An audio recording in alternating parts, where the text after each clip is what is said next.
Assalamualaikum, hai semuanya, balik lagi sama Nay. Hari ini Nay mau menceritakan mengenai penjara terkejam pada masanya, yaitu penjara Alcatraz. Jadi langsung aja, mari kita mulai. Tapi video ini tentu saja bertujuan untuk mengedukasi, bukan menginspirasi. Jadi diharapkan kebijakan penonton sekalian ya. Langsung aja, mari kita mulai. Sebelum kita masuk ke penjara Alcatraz, aku akan mengajak kalian mengetahui mengenai Pulau Alcatraznya dulu. Jadi Pulau Alcatraz ini adalah pulau yang terletak di 2,4 km dari Teluk San Francisco. Dan pulau ini dieksplorasi pertama kali oleh Letnan Juan Manuel de Ayala dari Spanyol pada tahun 1775. Dan pada 1854 Alcatraz dijadikan sebagai rumah mercusuar pertama di pantai California. Dan pada 1859 sebuah detasemen angkatan darat ditempatkan di Alcatraz. Lalu mulai 1868 Alcatraz digunakan untuk menampung para penjahat militer. Selain tentara AS yang dianggap memberontak, di dalam penjara itu juga terdapat mata-mata tentara AS yang bertempur di Filipina lalu membelot menjadi memihak kepada Filipina, dan juga warga Cina yang melawan angkatan darat AS selama pemberontakan Boxer. Pada 1907 Alcatraz ditetapkan sebagai penjara militer di cabang Pasifik, dan pada 1934 penjara Alcatraz resmi menampung narapidana federal. Nah, apa aja sih naik kekejaman penjara Alcatraz ini sampai dia terkenal banget? Nah, jadi pada masa lalu Alcatraz adalah penjara dengan reputasi angker di Amerika Serikat. Pulau Alcatraz yang berjuluk The Rock atau America's Devil Island itu jadi kerangkeng para bandit kelas kakap. Dan juga termasuk di dalamnya ada gangster asal Chicago bernama Al Capone. Di sana sama sekali tidak ada kemewahan. Para narapidana menempati sel yang sempit, bahkan beberapa berukuran 1,5 meter kali 2,7 meter. Termasuk di dalamnya wastafel dan juga toilet. Terdapat juga sebuah ventilasi udara berukuran 15 cm kali 23 cm dan ditutupi oleh kisi-kisi logam yang terletak di bagian belakang sel yang mengarah ke koridor utility. Tahanan tidak memiliki privasi untuk pergi ke toilet karena toiletnya benar-benar di samping kasur.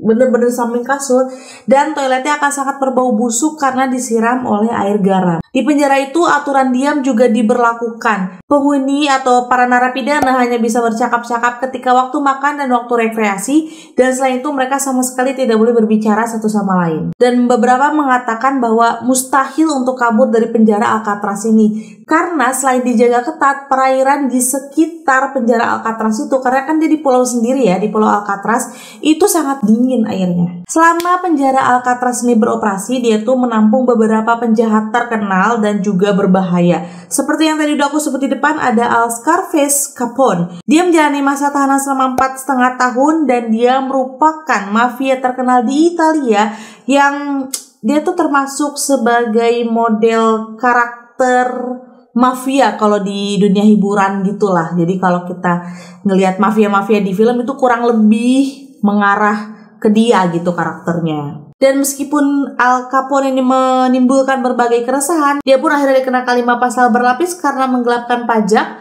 dan divonis 11 tahun penjara, dan 4,5 tahunnya dihabiskan di Alcatraz. Narapidana berbahaya selanjutnya adalah George Machine Gun Kelly. Jadi nama penjahatnya Machine Gun deh kayaknya. Jadi kejahatan si Machine Gun Kelly ini bermula sebagai penyelundup miras. Dan Machine Gun Kelly pun menculik pengusaha minyak bernama Charles F. Urschel pada Juli 1933. Lalu George dan gerombolannya menggasak uang hingga 4 juta dolar atau mungkin sekitar 50 eman kali ya kalau 4 jutaan.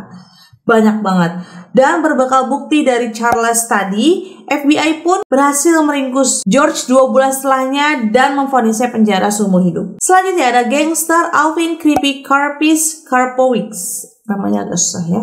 Alvin Creepy Karpis, jadi aku panggil Alvin Karpis aja ya. Dia dianggap sebagai musuh nomor 1 oleh FBI pada 1930-an. Dia menghabiskan masa tahanan selama 25 tahun dan dia adalah galang dari geng Barker Karpis. Itu adalah salah satu geng terkenal di AS pada era depresi di 1930-an. Salah satu kasus terkenalnya adalah ketika mereka menangkap pengusaha bir William Ham dan juga bankir Edward Bremer pada 1933. Nah, tadi kan berdasarkan legendanya atau cerita-ceritanya, Alcatraz ini kan susah ditembus ya keamanannya. Maksudnya napi-napi itu susah untuk mencoba kabur dari penjara ini. Karena selama 29 tahun beroperasi telah terdapat 3 kali upaya melarikan diri. 14 diantaranya itu mencoba melarikan diri, 2 pria mencoba 2 kali, 23 orang ditangkap, 6 ditembak dan dibunuh saat melarikan diri, 2 tenggelam, dan 5 dianggap sebagai hilang dan diduga meninggal. Berikut aku sebutkan beberapa upaya pelarian ya. Yang pertama, upaya pelarian pada 27 April 1936 oleh Joseph Bowers. Dia ditugaskan untuk membakar sampah di insinerator dan dia memanjat pagar tepi pulau, tapi ketika diminta oleh penjaga untuk turun dari pagar tersebut, dia menolak dan akhirnya dia ditembak. Dia pun terluka parah akibat terjatuh dari ketinggian 15 meter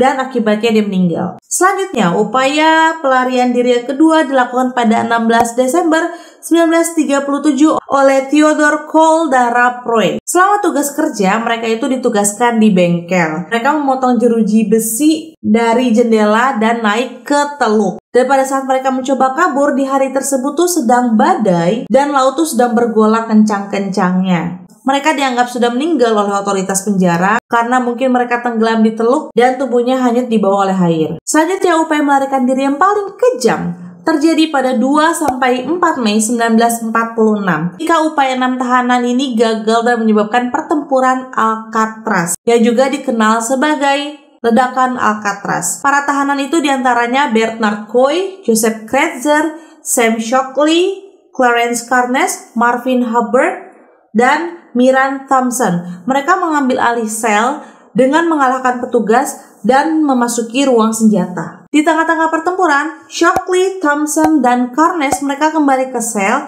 dan 3 yang lainnya yaitu Choi, Kretzer, dan Hubbard bertahan dengan perjuangan mereka. Marinir AS sampai campur tangan dan membunuh 3 tahanan. Dalam pertahanan ini, selain penjaga dan tahanan tewas, 17 penjaga lainnya dan 1 tahanan juga terluka. Shockley, Thompson, dan Carnes diadili atas pembunuhan petugas. Shockley dan Thompson dijatuhi hukuman mati di kamar gas yang dilakukan di San Quentin pada Desember 1948, sedangkan Carnes yang masih berusia 19 tahun mendapatkan hukuman penjara seumur hidup yang kedua. Upaya kabur yang dilakukan selanjutnya oleh narapidana bernama John Gills. Dia kabur dengan naik perahu pada 1945. Ia berhasil mengelabui penjaga karena dia mengenakan seragam tentara yang dicurinya sedikit demi sedikit. Tetapi dia diinterogasi oleh petugas yang mencurigainya ketika ia sampai di daratan dan akhirnya dia dikirim kembali ke Alcatraz. Dan selanjutnya ada John Paul Scott yang tercatat kabur dengan berenang. Dari penjara itu dia berenang ke daratan. Tapi ketika dia sampai di daratan, dia mengalami kelelahan dan hipotermia di kaki jembatan Golden Gate. Polisi menemukan terbaring tak sadarkan diri dalam keadaan shock. Ya, dia berenang. Selanjutnya, ini adalah kasus yang terbesar di Alcatraz karena mereka berhasil lolos. Jadi setidaknya ada 3 orang napi yang lolos dari Alcatraz. 3, dan mereka masuk dalam sejarah lolos Alcatraz. Karena yang lainnya kan nggak lolos tadi yang sebelumnya kan. 3 orang itu adalah Frank Morris, Clarence Anglin, dan juga John Anglin. Jadi ini Anglin bersaudara bersama Frank Morris. Nah, mereka ini siapa sih? Frank Morris adalah residivis yang terlibat kasus kepemilikan narkoba hingga perampokan bersenjata. Ia pun pernah dipenjara di Louisiana yang disebut sebagai Alcatraz bagian selatan. Jadi ya termasuk penjara yang serem juga berarti Louisiana ini. Dan dia berhasil kabur dari penjara tersebut dan di kemudian hari Morris ini adalah otak dari tragedi pelarian Alcatraz ini. Morris itu jelas-jelas membutuhkan bantuan dari orang lain untuk rencana kaburnya ini. Dan disinilah dia membutuhkan bantuan dari Anglin bersaudara. Mereka adalah John dan Clarence Anglin yang terjebak di dunia hitam. Profesi mereka itu sebenarnya adalah perampok. Mereka merampok tempat-tempat bisnis pada saat mereka tutup dan menjarah bank bersenjatakan pistol mainan. Dan akibat berkali-kali mencoba kabur, Mereka berdua pun akhirnya dijebloskan ke penjara Alcatraz di mana mereka bertemu Frank Morris. Rencana kabur mereka tuh telah dirancang 9 bulan sebelumnya. Setiap malam selama 5 bulan mereka melubangi dinding belakang sel mereka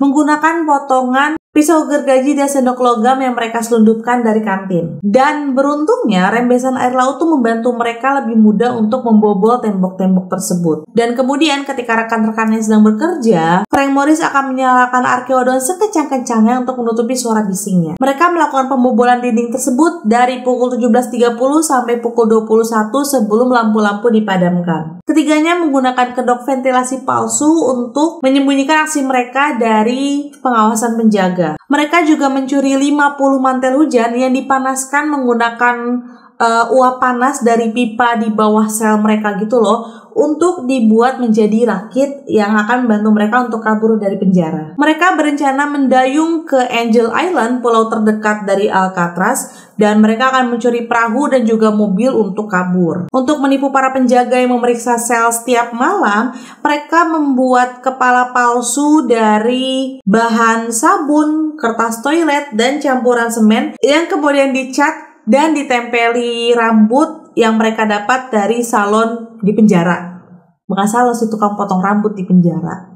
Pada malam 11 Juni 1962, ketiganya merangkak lewat terowongan sempit di bagian belakang sel mereka, mengumpulkan potongan rakit, membawanya ke atas, memanjat tembok, dan masuk ke teluk. Ketika penjaga menemukan boneka samaran di bawah selimut para napi yang kabur ini, mereka menganggap kalau napi ini nggak mungkin selamat. Karena pada saat itu, suhu air di sekeliling Alcatraz adalah 12 derajat Celcius. Dan kecepatan gelombang airnya tuh sekitar 13 km per jam.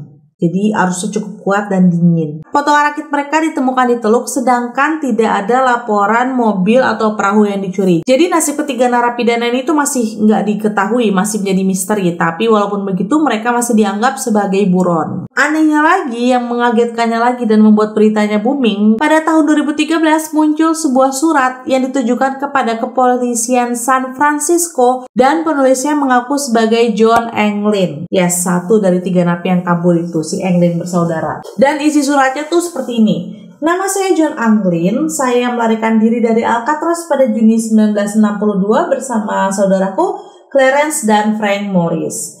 Dia berkata kalau dia berhasil kabur pada malam itu dan dia nyaris gagal sebenarnya. John Anglin mengaku berusia 83 tahun saat dia menulis surat tersebut dan dia sedang menderita kanker. Dan dia juga mengatakan bahwa saudaranya Clarence meninggal pada tahun 2008 dan Morris pada tahun 2005. Penulis tersebut mencoba membuat kesepakatan dengan aparat. Jadi dia bilang, jika Anda mengumumkan di televisi bahwa saya bakal dijanjikan untuk masuk penjara tidak lebih dari 1 tahun, dan mendapat perawatan medis, maka saya akan kembali menulis surat dan memberitahukan di mana saya berada. Dan US Marshal Service yang bertanggung jawab atas kasus tersebut sejak 1978 menyerahkan surat itu ke lab FBI untuk dilakukan analisis tulisan tangan yang hasilnya dianggap tidak meyakinkan. Tapi ada juga berita lain yang berdasarkan pengakuan dari keponakan John dan Clarence Anglin bernama David Whitner. Dia mengatakan bahwa neneknya itu menerima kiriman buke bunga setiap tahun yang dikirim oleh seorang yang menandatangani kartu ucapannya tuh sebagai Clarence dan John Anglin. Dan setelah 29 tahun beroperasi, tepatnya pada 21 Maret 1963, penjara Alcatraz resmi ditutup. Nah, kenapa sih penjara Alcatraz ini ditutup? Jadi dia tuh ditutup karena biaya operasionalnya itu lebih mahal, jauh lebih mahal dibandingkan penjara-penjara lainnya. Dan juga teluk di sana mengalami polusi akibat sampah dari 250 tahanan dan 60 keluarga yang tinggal di pulau tersebut. Dan saat ini, setahu aku penjara dan pulau Alcatraz sudah menjadi kayak daerah wisata, tapi kayak rada angker ya. Penjara jadi tinggal bertahun-tahun lamanya, jadi wisata yang rada angker gitu ceritanya. Nah, itu dia tadi kisah mengenai penjara Alcatraz. Jujur aku tuh tertarik bawain cerita ini karena suami aku waktu itu bilang kalau ada penjara yang tidak bisa ditembus tapi ada napi yang bisa lolos. Terus aku penasaran, aku baca-baca, and I just wondering apakah ketiga napi ini beneran lolos ya. Kalau aku jujur sih merasa kemungkinan mereka tidak lolos ya. Jadi mungkin yang kirim surat itu bohong. Kalau menurut kalian gimana? Kalau kalian punya pendapat, sampaikan di kolom komentar di bawah ya. Oh iya, kalau kalian punya ide-ide lagi untuk video lain yang aku ceritain di sini, video, cerita, kasus, apapun, bisa komen di bawah atau DM aku di IG aku @nadiarahmatin. Dan thank you udah nonton video ini. Semoga kalian suka dengan cara aku menyampaikan ceritanya. Sampai ketemu lagi minggu depan ya. Dadah. Salah remote.